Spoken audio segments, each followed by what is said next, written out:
Girls Can Tell, the podcast where honesty comes with a punchline. New episodes every Tuesday on all major podcast platforms. Let me ask you something. Is being single in your 50s a problem for you? How much time and energy do you spend every week trying not for it to be? Do you think most people this age are too damaged, come with too much baggage, or are just inherently flawed, and that's why they're single? Do you still believe there's someone out there who's perfect for you, you just haven't found them yet? Most importantly, do you still have hope? This sounds like an opening to some self-help seminar where I'm about to pitch you some 5-step program in a workbook. It's not. There's no program or workbook, although I might make one. And I don't care if you take my advice or ignore it completely. But these are questions most of us never stop moving long enough to actually ask ourselves. I'm 53, divorced twice, spent 10 years not dating after a second marriage and a few girlfriends ended. Then I jumped back in about a year ago, dated 4 people, a couple back to back, and I've been single since summer with exactly 0 dates. Not for a lack of trying. I'm on the apps every day, swiping and matching, but I'm also screening, and most people don't make it past the texting phase. A friend of mine, also in radio, also runs multiple podcasts, heard me explaining my process over dinner one night. He stopped me halfway through and said, "Wait, what? That's insane. That's brilliant, but insane. That's what your podcast should be about." I laughed it off, but about a week later, he brought it up again, told me he'd been thinking about it all week, almost demanded that I at least do an episode on it, and said other people needed to hear this. So, here we are. My dating app vetting process. The system that filters out 98% of matches before they ever get to the first date, and has a 100% success rate with the ones who do make it through. Let me be honest. I didn't want to talk about this publicly, for a few reasons. First, it's personal. The reasons you don't pursue someone are the kinds of thoughts that live in your head. You don't say them out loud because they could hurt people's feelings. And despite what you might think from listening to this show, I'm actually not trying to hurt anyone. Second, I've met people from these apps. Things start well, we're texting, we're clicking, maybe we even go on a date or two. I rarely mention I have a podcast, but if it comes up, I definitely don't tell them the name of it. But somehow they find out. And I can always tell when it happens, too. Suddenly they know things about me that I never mentioned, or they start interpreting everything I say through the lens of something I said on an episode 3 months ago. An innocent comment that was fine yesterday suddenly becomes a problem because they heard me talk about relationships or dating or whatever and decided that I'm either an asshole or I'm only interested in them for podcast material. Neither is true. I started this show because of the apps, not the other way around. With one exception, one extreme situation that needed to be addressed, I've never used anything from someone I've actually matched with and dated as content. But here's an unintentional plus of doing this kind of podcast. It helps filter out people who aren't compatible with me without having to waste 3 months discovering it. If someone finds the show, listens to a few episodes, and decides I'm not for them, that just saved both of us a lot of time and emotional energy. I didn't start the show for that reason. I do it because emails tell me that it helps people, and I have to believe them. But my friend was right. The process is worth talking about.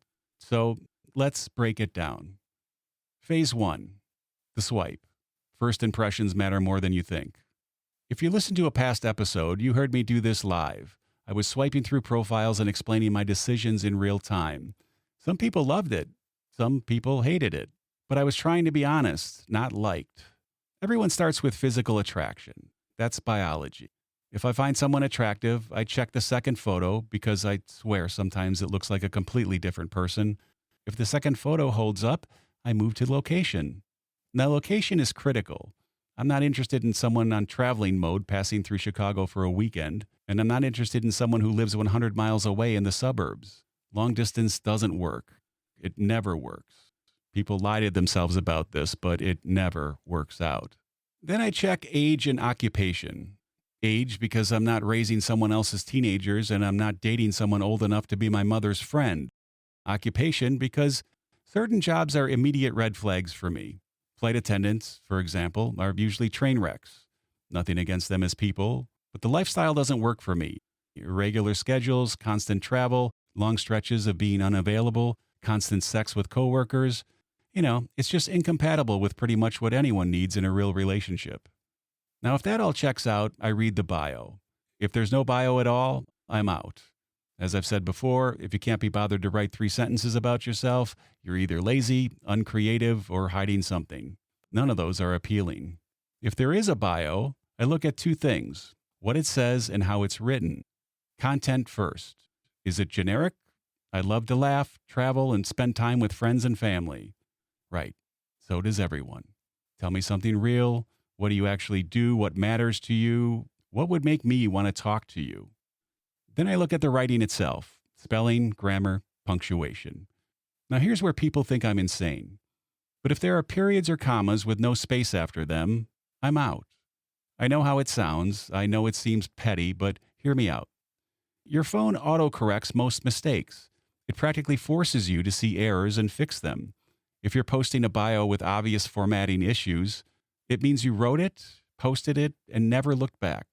You didn't even proofread it once. You didn't care. And if you're paying that little attention to something so important, the first impression you're making on potential partners, what else do you pay that little attention to? Plans? Conversations? Relationships? Probably all of them. And I'm not sticking around to find out. So, age appropriate, within 20 miles, compatible lifestyle, no horses. Yes, that's a thing. I'll explain later. A decently written bio that shows some personality. Now, if all that lines up, I swipe right. And then I immediately forget about them because there's a 49% chance I'll never hear back, maybe less. So I don't get my hopes up. I just move on to the next profile or close it altogether. Phase 2, the first text, or where 98% of people fail. If someone does respond, this is where it gets interesting, or doesn't. Most first messages are a variation of hey or hi, how are you? Which is fine. It's not creative, but it's not a deal breaker. What matters is what happens next. I'll respond with something they can actually work with, like a question, a comment, something with a hook they can grab onto if they have any personality at all. And 98% of people don't. They'll give me one-word answers, or they'll ask a boring follow-up question that goes nowhere, or they'll just stop responding entirely after 2 exchanges. Here's an example. I matched with someone whose bio said they loved trying new restaurants, so I asked them what the last great place they discovered was. Her response? There's a lot of great places. That's it. No specifics, no follow-up or question about what do you like or what about you? Just a dead-end sentence that tells me she either doesn't care or doesn't know how to have a conversation. I gave her one more shot and asked if she had a favorite type of cuisine. I like everything. Done. Move on. Compare that to someone who said, there's this tiny Korean spot in Pilsen that does the best whatever I ever had. The owners are this older couple who barely speak English, but they're so sweet. Have you ever been? Now that is a real answer. It tells me she pays attention to details, that she notices people and can paint a picture with words, and she's inviting me into the conversation instead of shutting it down. That's someone I want to keep talking to. 98% of matches can't do this. They're either bad at texting, not interested, or so used to getting matches they don't put any effort in. Whatever the reason, they're out. That leaves 2% who can actually carry a conversation. Part 3, the texting phase, 2 to 8 days. If someone makes it past the first exchange, we move on to what I like to call the texting phase. This lasts anywhere from 2 to 8 days, depending on how often we're going back and forth. This is where you get to know someone, what they do for work, what their daily life looks like, what they care about, whether your schedules and lifestyles could actually mesh. I'm looking for a few things here. Consistency. Do they text regularly or do they disappear for days at a time with no explanation? Inconsistency early on is a preview of what the relationship will probably be like. Effort.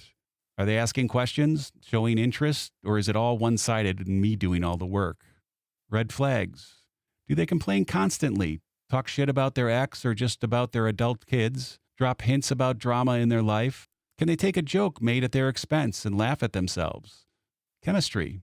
Does the conversation flow easily? Are there moments where we're both laughing and we can build on each other's jokes? Or does it feel like pulling teeth? If we're texting multiple times a day and it's flowing naturally, this phase takes 2 or 3 days. If it's slower, maybe twice a day, it might take a week. About 4% of the original 2% make it through this phase. So now we're down to a very small number. Phase 4, the phone call, where you learn more in 15 minutes than you would in weeks of texting. If someone survives the texting phase, we move to a phone call. This is where you learn so much. Voice, energy, how they think on their feet, whether they can hold a real conversation without the safety net of typing and deleting. Text lets you craft responses. You can think about what you want to say, edit it, make yourself sound smarter or funnier than you actually are. A phone call doesn't give you that luxury. It's in real time and live, and it tells you immediately whether there's actual compatibility. I've had calls where someone who seemed great over text turned out to be boring as hell. No energy or humor, just flat responses to every question, where 15 minutes feels like an hour. But I've also had calls where someone I was on the fence about completely won me over. Their personality came through in a way that it couldn't over text. We talked for hours without realizing it. Every single person who's made it to this phase, the first call lasted at least 2 hours. Now, I think that tells me the system is working. If you can talk to someone for 2 hours without feeling forced, there's definitely something there. From here, we either do a second call to dig deeper, move to a video chat if I have any doubts of who their picture says they are, or almost always just skip straight to the planning a date. Phase 5, the date. This is the final phase, the in-person meeting. At this point, we're talking about 2% of the 4% of the 2% who made it through every other filter. And that might sound like a ridiculously small number, like the system is too harsh, or like I'm filtering out too many people. But the thing is, out of everyone who's made it to this phase, I've ended up in a relationship with 100% of them. Not dated for a few weeks and fizzled out, or went on 3 dates and realized it wasn't working. Actual relationships.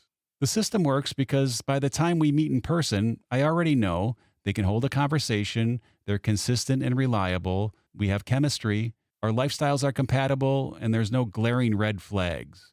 The date isn't a test, it's just a confirmation of what we've already established. Is it perfect? Not really. But it's effective. Am I missing out on potentially great people by being selective? I'm sure I am. There's probably someone out there who's terrible at texting but amazing in person, or someone who doesn't know how to write a bio but would be perfect for me. But really, I don't have time to find out. At 50, every relationship costs more time and energy and more emotional investment. And if it doesn't work out, I don't get those months back. So I screen pretty hard. I filter aggressively and I cut people loose at the first sign of incompatibility. Because my time is valuable.